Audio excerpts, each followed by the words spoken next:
The second to last day of practice, I tore my ACL.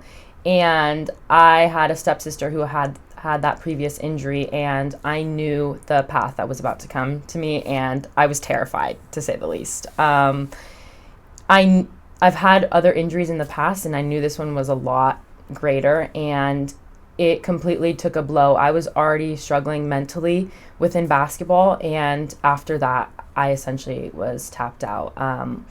I had friends who were very worried about me, adult figures who had to intervene, actually. It was a really scary time for me, and I somehow persevered through it, and now I'm back on the court playing, and this injury and the rehab has taught me so much about myself and made me an even stronger person. So as much as the injury was terrible and I would never want that to happen again, things do happen for a reason, and it's such a cliche, but I'm here now and I'm happier than ever. MVP stands for Mental Health Validation Program. The reason why I decided to create MVP was a huge part of my injury. I started to realize that I'm struggling with this injury. It got to the point where my car keys had to be taken away. I wasn't allowed to drive, and I couldn't even imagine what other athletes might be facing. And I was fortunate enough to be able to make it here today, but others weren't as fortunate. And that is when I realized something needs to be done, something needs to be created.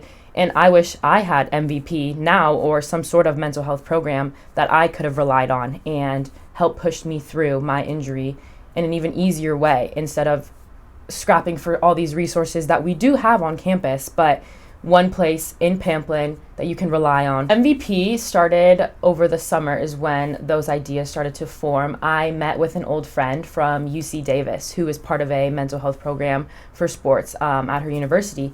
And her and I started having Zoom calls with her and her peers who are in that program as well, sort of workshopping and trying to find out a way of how to bring a program like that to Lewis and Clark College. So she was a great help in all of this, and I owe her a lot of credit. And then I also started having Zoom calls with Petey and wondering and asking him, is this a possibility? What could it even look like?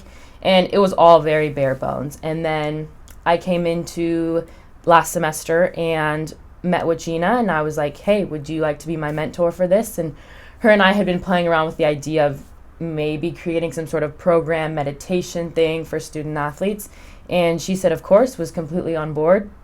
And we started meeting every single week. It actually turned into an independent study for myself. And I was very dedicated to it. I would have done it regardless of getting that one credit or not.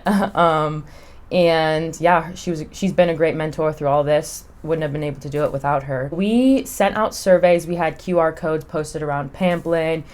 We shared the link through social media. Zach did a great job of trying to spread it as well, and Sharon.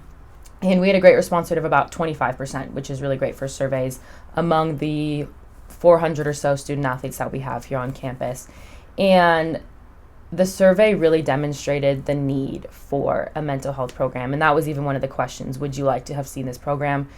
Over 75% of the students responded, yes, they would like to see a mental health program. And we talked about a lot of the problems and issues that come along with athletics. And there was an astonishing high rates of anxiety, depression, eating disorders. And that's truly just showing that student athletes are struggling with more than just, I'm not performing well in my sport. So it, again, validated the need for this program. The end goal for last semester was to have a presentation, and that was going to be the main thing for getting that one credit, if you will, but it was something I would like to share with everyone regardless. So I had a presentation in December of 2022 and invited all the student athletes.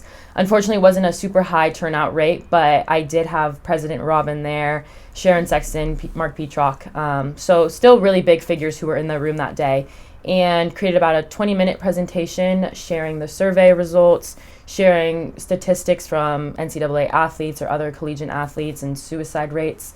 And it was great. I learned a lot about how this has affected a wide spread of people, but also specifically Lewis and Clark College athletes. And I hope to now give the presentation again in the future, sometime in the spring, to keep spreading the word and telling more student athletes about this program. I hope to leave a legacy of MVP. I don't want to graduate and just have MVP just be scrapped and pushed aside. Even when I graduate, I still want to be able to come back and provide whatever might be needed or have meetings with people. But currently, we already have made a huge step forward. We have a counselor who's going to be located in Pamplin, and specifically for student athletes. So student athletes can go through the counseling center and request to have said counselor. They now have one place to come to, which is Pamplin, and they come to Pamplin every single day. So why not get a little mental health help on the side? So that's already a huge step that I think MVP has been able to place. And we also are hoping to get more sports psychologists and guest speakers to come in maybe twice a semester and talk about some topics that are relevant to student athletes and mental health. And then Gina and I are also really excited because we just talked about making some stickers for MVP and possibly hosting some sort of event to spread the word about it. And then ultimately trying to find a little committee or group to keep expanding on MVP when I graduate and just continuing it on through the years. I have already applied to a few graduate programs for the Masters of Psychology, and I'm sort of going down the paths of behavioral and developmental psychology.